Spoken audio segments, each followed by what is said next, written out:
Welcome to the deep dive from AI Brief. This is episode 186. Your guide to the cutting edge of AI and robotics. We're here to help you unpack the developments really reshaping our world. Today we're diving into, well, a pretty complex landscape, groundbreaking innovation, beating some unexpected challenges. It really demands adaptability. Absolutely. It's incredibly dynamic, and we have quite a packed session for you today. What are we covering? Okay, so first, OpenAI's surprising strategic move to Google's AI chips. Big one. Then we'll look at the swift shutdown of MrBeast's AI thumbnail generator. That caused quite a stir. Right. We'll also dig into Goldman Sachs' argument that AI, maybe more than tariffs, is the real key for manufacturing productivity. Interesting angle. And of course, we'll cover other key news. Think Tesla's robotaxis, SoftBank's huge vision for a robotics hub. And we'll finish with some practical tools. Exactly. Some trending AI tools designed to genuinely boost your productivity. Okay, let's jump right into that first one. Feels like a real tectonic shift in the AI infrastructure world. OpenAI deciding to use Google's tensor processing units, their TPUs. Right, TPUs. This is significant, isn't it? A big departure from their usual reliance on Microsoft-backed infrastructure and NVIDIA. It really is. Suggests a broadening strategy. So why does this matter? What's the thinking here? Well, the strategic why is fascinating. This isn't just about diversifying hardware. It's kind of a power play in the chip world. Okay. By spreading its dependencies, OpenAI gets, more resilience and stronger negotiating leverage with chip providers. Makes sense. And the fact they're deploying Google's TPUs at scale now, it strongly suggests these chips meet the really demanding performance needs of their big AI models. So Google's tech is up to scratch for the top tier. Seems so. Yeah. And if you look at the bigger picture, this points to an industry trend, right? Towards multi-cloud, cloud-agnostic hardware strategies. To avoid being locked in. Exactly. Reduce vendor lock-in. Strengthen that supply chain stability. Yeah. It's all about strategic flexibility, gaining control in a fast-moving market. That need for control and flexibility, it echoes in the creative industries too, doesn't it? Where AI's impact is, just as disruptive. Definitely. Take YouTube megastar MrBeast and his AI thumbnail generator. Ah, yes, that story. So this tool, it offered to generate thumbnails, even mimicking other creators' styles, doing face swaps. For a monthly fee, I believe? Yeah, $80 a month. But just days after launch, boom, a huge wave of criticism from fellow creators. Understandably. They felt it undermined originality, maybe even intellectual property. Right, and MrBeast, he pulled the plug incredibly quickly. Admitted he missed the mark. Within 5 days, wasn't it? That's right, and even encouraged users to hire human designers instead. Quite the turnaround. It really raises important questions, this whole episode, about that delicate balance between AI efficiency and, creative rights. MrBeast's experience. It just highlights that even tools from big names, if they're perceived to undermine originality or devalue human talent, they'll face backlash. A significant backlash, yeah. Yeah. It's a clear signal that successful AI in creative fields, it really needs creator consent, clear guidelines right from the start. It shows how quickly the practical considerations are catching up to the tech. Absolutely. Wow. Now, shifting gears slightly, let's look at economics and manufacturing. Okay. Goldman Sachs has put forward a pretty compelling argument. What's their take? They contend that for U.S. manufacturing competitiveness, AI and robotics are needed, not just tariffs. That's where the real productivity gains are. So tariffs aren't the main answer. Their view is that import levies, they only offer marginal improvements. Sustained growth needs deep technological innovation. Especially since cost advantages for traditional manufacturing are often still overseas. Precisely. It sort of reframes that whole debate. Are we seeing this happen already, AI in manufacturing? Oh, definitely. Concrete examples are everywhere. Think Amazon using AI in warehousing, optimizing logistics. Right. PepsiCo employing it for precision agriculture, optimizing crop yields. Tetra Pak using it in food packaging. And predictive maintenance, too. Big trend there. Using AI to forecast equipment failures, cutting downtime, saving huge costs. Of course, there's the workforce impact to consider. True. Accelerated tech adoption might displace certain jobs. It signals a transformative shift in labor dynamics. But Goldman's point stands. Their stance is clear. Long-term competitiveness hinges on automation and AI.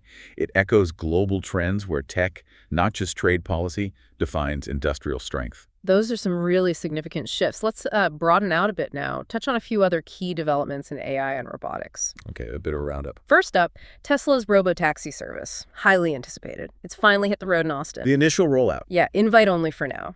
Using Model Y vehicles, and importantly, with human safety operators initially. And the first impressions. We saw some initial user feedback describing it as smooth, great, even normal. Pretty positive start. But there's always a but with this tech, isn't there? Well, yes. The nuance here is that despite that feedback, the service hit some immediate speed bumps. What happened? Just days into testing, videos started surfacing online showing vehicles entering wrong lanes, dropping passengers off mid-road, speeding, even driving over curbs. Yikes. Any accidents reported? Thankfully, no accidents reported. Yeah. But these incidents, they've definitely caught the eye of federal safety regulators. A reminder that autonomous driving, even supervised, still has real-world complexities to navigate. Okay, from autonomous cars, let's pivot to Samsung. Their ambitions in robotics. The smartphone giant is reportedly positioning itself as a key provider of camera modules for, get this, the growing humanoid robot wave. Interesting move. Leveraging their camera expertise. Exactly. Oh, yeah. Using their smartphone camera and AI know-how to develop advanced vision systems for these, well, next-gen robots. It makes sense. Samsung likely sees robotics as a, quote, rare growth opportunity. Especially with the smartphone camera market getting pretty saturated. Right. And their rival, LG Innotek, they've already got partnerships in this space with firms like Boston Dynamics and Figure AI. So Samsung's making a strategic play to get its piece of this emerging market. And speaking of massive ambitions, let's talk SoftBank. Ah, my Shushi-san, what's the latest? Reports are that he's pitching a $1 trillion AI and robotics industrial complex right in Arizona. $1 trillion! Wow, what's the vision? He envisions it as, and this is his phrase, America's answer to China's Shenzhen manufacturing hub. That is incredibly ambitious. Hugely.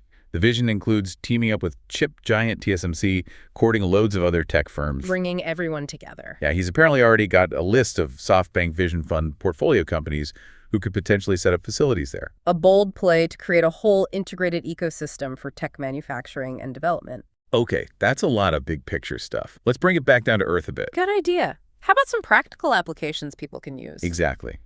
Let's take a quick look at some trending AI tools right now designed specifically to boost your productivity. What have you got for us? Okay, first, the Swarm.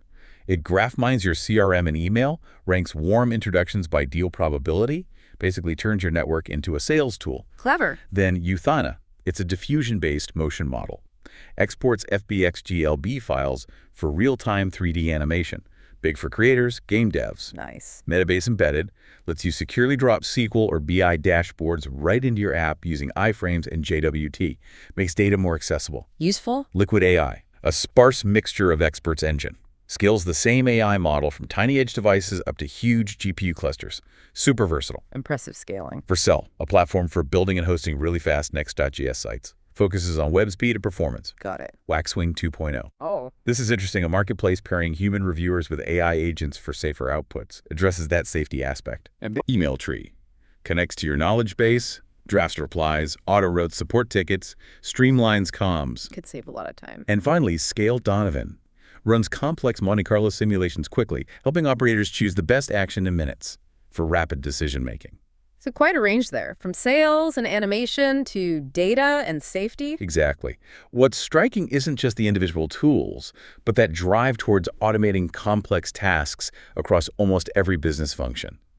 AI is really penetrating everywhere. We have certainly covered a huge amount of ground today in this deep dive. Yes, we have. From those massive shifts in cloud infrastructure with OpenAI, the important lessons from creator backlash with the MrBeast.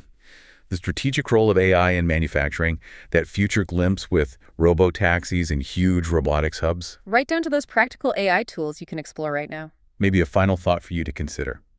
Just how quickly this whole AI landscape is shifting across every single sector. And how adaptability is maybe becoming the most crucial skill. Absolutely. Whether you're a tech giant, a content creator, or just looking to boost your own daily productivity, adaptability seems key. It's a truly dynamic field. Staying informed is essential. Definitely. We really encourage you to follow AI Brief wherever you get your deep dives. And please, share this episode with anyone you think wants to stay informed on the cutting edge of AI and robotics. Thanks for joining us. Until next time.